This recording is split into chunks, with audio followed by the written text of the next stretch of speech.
एक बार फिर राजनीति में दोबारा कमबैक किया फिल्म अभिनेता गोविंदा शिंदे गढ़ की शिवसेना कैंप में शामिल हो चुके हैं। आज गोविंदा के पक्ष प्रवेश के दौरान महाराष्ट्र मुख्यमंत्री एकनाथ शिंदे के साथ नीलम गोरे, मिलिंद देवड़ा मौजूद थे। पिछले दिनों फिल्म अभिनेता और कांग्रेस के पूर्व सांसद गोविंद आहूजा ने महाराष्ट्र के मुख्यमंत्री एकनाथ शिंदे से गुप्त मीटिंग की थी।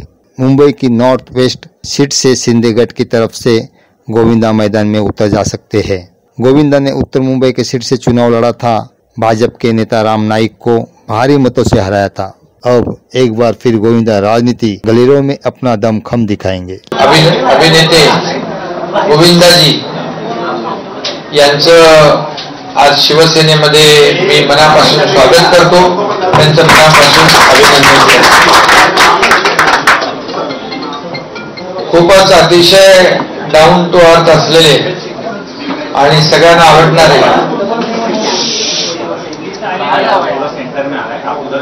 आणि सगळ्याच समाजामध्ये लोकप्रिय असलेले गोविंदाजी यांचं मी पुन्हा एकदा स्वागत करतो आणि त्यांचं मनापासून अभिनंदन करतो आणि त्यांना शुभेच्छा देतो। आणि आपण जरा आमचे पत्रकार मित्र आहेत साहेब हिंदी में बात बोलता हूँ मैं, इनके बाद बोलो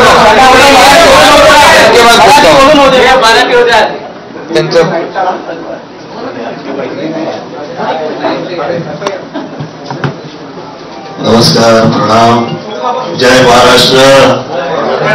शिंदे साहेबांचं, आदरणीय एकनाथ शिंदे साहेबांचं मी धन्यवाद देतो।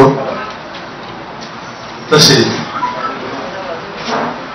शुभेच्छा प्रदान करतो। आजच्या या दिवशी मी या पक्षात प्रवेश करणे ही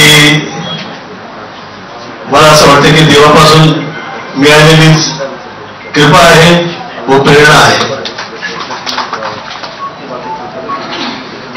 मी 2004 ते 2009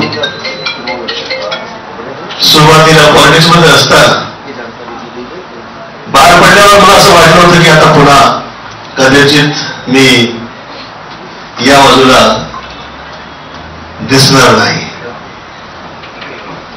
परंतु 10 पासून 24 या 14 वर्षाच्या वनवासानंतर सुरुवात रामराज्य जिथं आहे तिथेच त्याच पक्षात आदरणीय एकनाथ साहेबांच्या कृपेनं आज मी पुन्हा या पक्षात आलोय। वाईपाय ही प्रार्थना आहे की या शुभेच्छा या मनापासून आपण सगळे दिलेले कृपा त्याला मी इमानदारीने मी कसं पार पाडेल अशी आईपाई प्रार्थना करतो।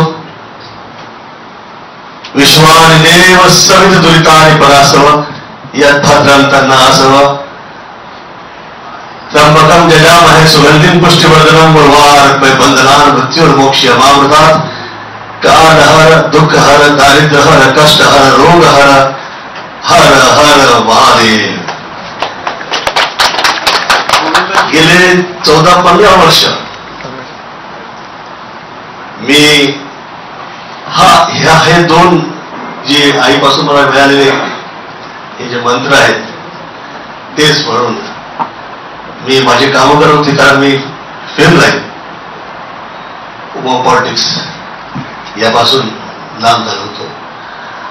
मला असं वाटतं की आपली जी कृपा झाली आहे मी धन्यवाद देतोच, परंतु आपल्या वतीने मला मिळालेली ही जिम्मेदारी किंवा काम हे वफादारी व इमानदारीने मी वाजवेन व आर्ट अँड कल्चर हा जो सब्जेक्ट आहे मी सेवा प्रदान करेन। मी स्वतःला धन्य समजेल जर का तुम्ही ती जिम्मेदारी मला दिली आर्ट अँड कल्चरची, कारण वर्षानुवर्ष विरारपासून मी बाहेर पडलो आणि आज अख्ख्या जगात नाव झालंय जे, तर लोकांना पण असं वाटलं पाहिजे, कारण की महाराष्ट्राची ही जी भूमी आहे ही चंद्रकृपेची ही अशी एक स्थान भूमी आहे जिथं हे जगात जगबगणारे सगळे जे सितारे आहेत ते त्याला जन्म देणारे हे स्थान जे आहे संतांची भूमी आहे. आणि आपल्या देशात चित्रपट असो किंवा चित्रकूट असो जे काही आहे ते आर्ट अँड कल्चर ला कसं काय ते सरस्वतीच्या कृपेनं. Bureau report HN network.